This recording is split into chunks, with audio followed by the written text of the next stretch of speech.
Bonjour à toutes et à tous et bienvenue pour une nouvelle vidéo. Je vais vous montrer comment avoir plus de 40 trillions d'instruments dans un seul projet FL Studio. Non, c'est pas vrai, il n'y aura pas 40 trillions d'instruments. Il y en aura au moins 125, parce qu'on peut mettre maximum 125 instruments sur FL Studio sans que votre PC se mette à mourir. Du moins, on va essayer. Et selon l'instrument qu'on choisit avec, ça peut monter à 1 giga de mémoire vive. Ça fait beaucoup. Alors comme d'habitude, cette vidéo sera faite avec FL Studio. Donc là, on se retrouve sur FL Studio avec un certain template. Donc comme vous pouvez voir, il y a des violons, il y a encore des violons. Il y a des brasses, donc des cuivres. Là, voilà, c'est un petit template que je suis en train de travailler actuellement. Justement, je voulais profiter que ce template soit en cours de création pour vous montrer comment je fais pour amener beaucoup d'instruments dans un seul projet et comment je fais pour éviter que mon PC explose avec tous ces instruments. Là, en gros, vous pouvez voir tout ça. Ce sont des VST. J'ai fait des groupes d'instruments, donc ici j'ai les pianos, les cordes graves, les cordes aiguës. Là j'ai mis la Cremora Quartet à part parce que... Voilà. Pour ceux qui ne savent pas, la Cremora Quartet, c'est l'un des derniers VST de Native Instruments qui demande beaucoup trop de ressources. Ah, pour vous dire, moi, c'est le truc qui arrive à faire péter mon PC de temps en temps.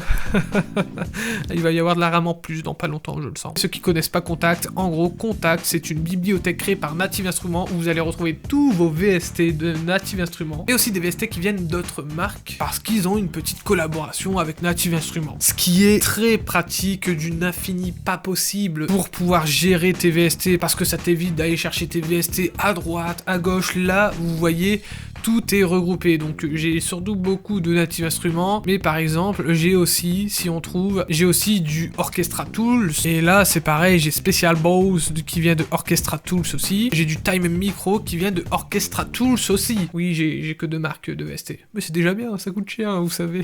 Le truc, c'est que si par exemple, j'utilise les The Giant, là, si on fait une note... Donc vous voyez pas, mais là il y a mon clavier maître qui est juste ici. Mais là si je veux rajouter par exemple un petit vintage organs, on va prendre les basic jazz. Et si je sélectionne le vintage organ, ça joue toujours le piano. Et du coup, le problème, si je veux utiliser le vintage organ, tu rouvres un contact et là, tu mets le vintage organs. Du coup, ça te fait deux contacts. Et si tu utilises plusieurs instruments, par exemple, là, on est à combien d'instruments? On est à 50 instruments. Ça fait beaucoup, hein. Et du coup, t'imagines que là, ton PC, il va en prendre plein la gueule. Parce que voilà, ouvrir des VST contacts, ça demande de la ressource. Et il vaut mieux avoir un PC à 128 Go quand c'est comme ça. Surtout si tu fais de l'orchestral. À moins que non, aujourd'hui, Jerry Raccoon, c'est moi, va vous faire une masterclass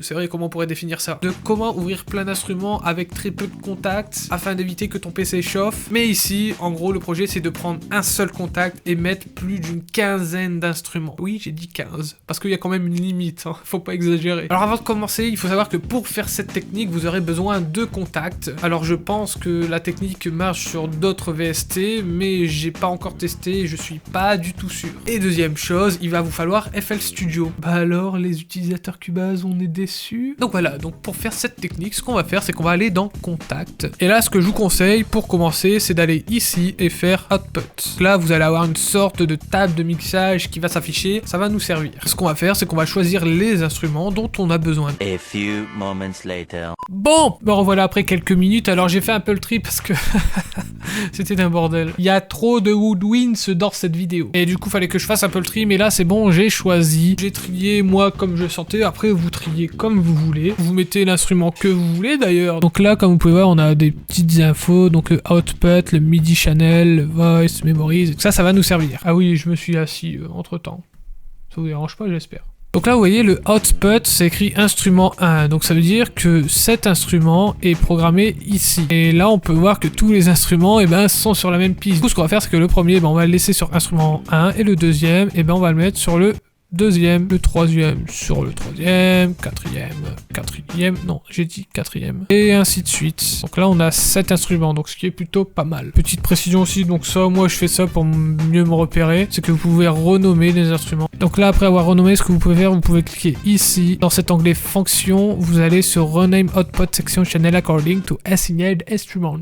Et là, en gros, il va automatiquement renommer vos pistes. Et là, vous voyez, il y a un trou, ça veut dire que j'ai oublié de mettre un instrument sur le numéro 5. Donc voilà, donc c'était juste une petite erreur de ma part. Ensuite, ce qu'on va faire, c'est que là, vous avez des MIDI channels. C'est pareil, c'est que lui, on va aller dans port A, on va le mettre en numéro 1, celui-là en numéro 2, celui-là en 3, c'est bon, 4 et ainsi de suite. Donc là, on a bien configuré notre contact. Maintenant, on va sortir l'outil fatal. L'outil qui va vous servir à utiliser tous ces instruments. Avant de commencer, on va aller dans paramètres, on va aller ici, et là, vous allez mettre un numéro. Donc ce numéro, ça va être le numéro de votre contact. Là, par exemple, moi, j'ai un contact qui est ici, avec tous les pianos. Ici, j'ai le deuxième, troisième, donc c'est ceux qui sont en plus foncé. Quatrième, cinquième, sixième, septième, huitième. Je suis déjà au huitième contact, c'est incroyable. Donc là, je vais mettre huitième. Là, je vais aller chercher un truc ici, qui s'appelle...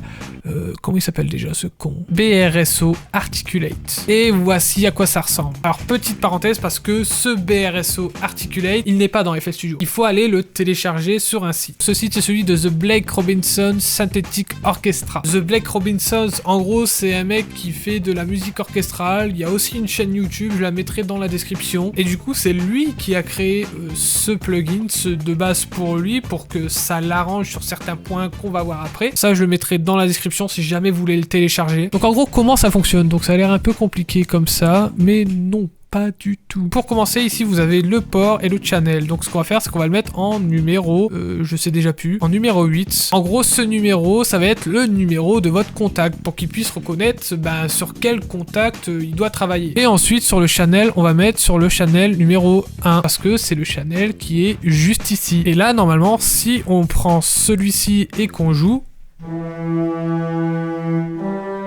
vous voyez, ça bouge. Pour vous montrer un peu la chose, si j'en ouvre un deuxième, et que là je remets pareil numéro 8, mais là je mets le channel numéro 2, et que je joue avec celui-là, et là, c'est le numéro 2 qui fonctionne. Prenez le nombre d'instruments que vous avez mis dans votre contact et selon le nom, vous rajoutez le nombre de plugins. Moi, je vais devoir en mettre 6. Mais ça, je le ferai plus tard. Là, ce que je vous conseille de faire, c'est de faire un clic droit sur Dynamic et de cliquer sur Link Controller et bouger votre... comment ça s'appelle ça? Et de bouger votre truc là. Ça.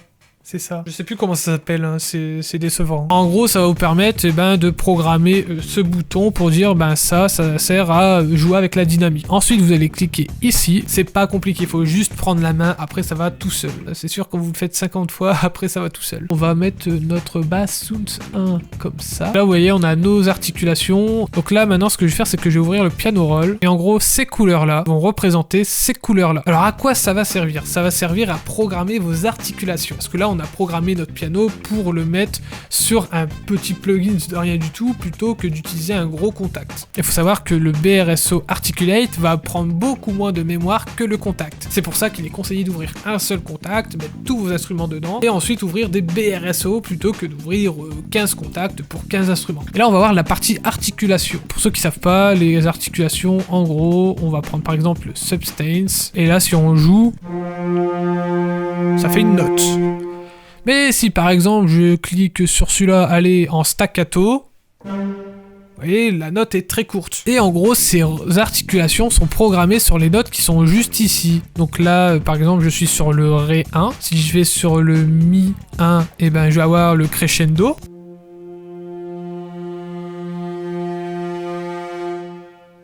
Là, on avait un crescendo. Et du coup, c'est chiant parce que si jamais on veut changer d'articulation dans la chanson, on doit aller là. Sur une partie, on va écrire nos notes. Et sur l'autre partie, plus bas, on va avoir les articulations qu'on va devoir mettre. Et du coup, c'est chiant parce qu'il faut monter, descendre et...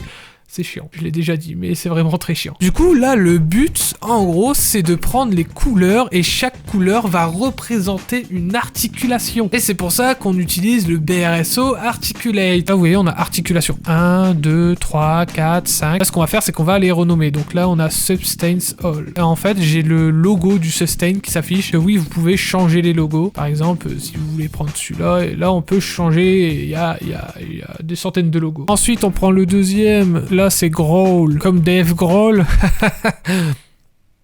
On marque growl. Troisième articulation, staccato. Et ainsi de suite. Là, vous voyez, j'ai renommé toutes mes articulations qui sont là. Si on va dans le piano roll et qu'on regarde ici, on a toutes les articulations qui sont notées. L'étape suivante, ça va être de régler le key switch. Le key switch, à quoi ça sert? En gros, on va dire au plugin, ben, sur cette articulation qui est le sustain all, pour l'utiliser, il faut appuyer sur telle note. Donc là, par exemple, c'est le C1. Donc ici, on va mettre en C1. Donc faut savoir que des fois, il y a un peu des caprices, genre le VST dit qu'il est en C1 alors que le truc il est en C3. Donc faites attention à ça. Si ça fonctionne pas, c'est que la note est autre part. Voilà, lui, je vais le mettre en C1. On regarde, le growl est en C dièse 1. Donc là, on va le mettre en C dièse 1. Et normalement, si tout se passe bien, donc là, je joue.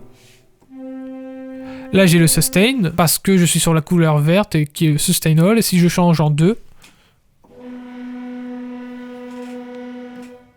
c'est pas du tout la même note. Parce que je l'ai programmé, le C1, je l'ai mis ici en growl, j'ai pris cette couleur et du coup j'ai du growl. Ce n'est pas de la magie, c'est BRSO Articulate et The Blake Robinsons. Donc souvent les articulations ça suit, donc Do, Do dièse, Ré dièse, Mi, Fa, et ainsi de suite. Donc là Do, Do dièse, là normalement c'est Ré, là c'est Ré dièse. Voilà, donc là j'ai programmé tous les key switch, donc là Do, Do dièse, Ré dièse, Mi, Fa, ah.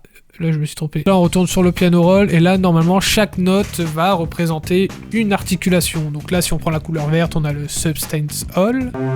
Hop, voilà. Donc là, on a le sustain. Là, on doit avoir le growl. C'est bon, ça se met en growl. Là, staccato. Le deuxième staccato. Crescendo. Décrescendo. Sustain off trill. Par exemple, si on fait ça, on a le sustain et ici on met un growl par exemple. On va mettre assez long. Donc là, si on fait lecture, on va avoir un bout de sustain et un bout de growl. C'est très moche, mais c'était pour l'exemple.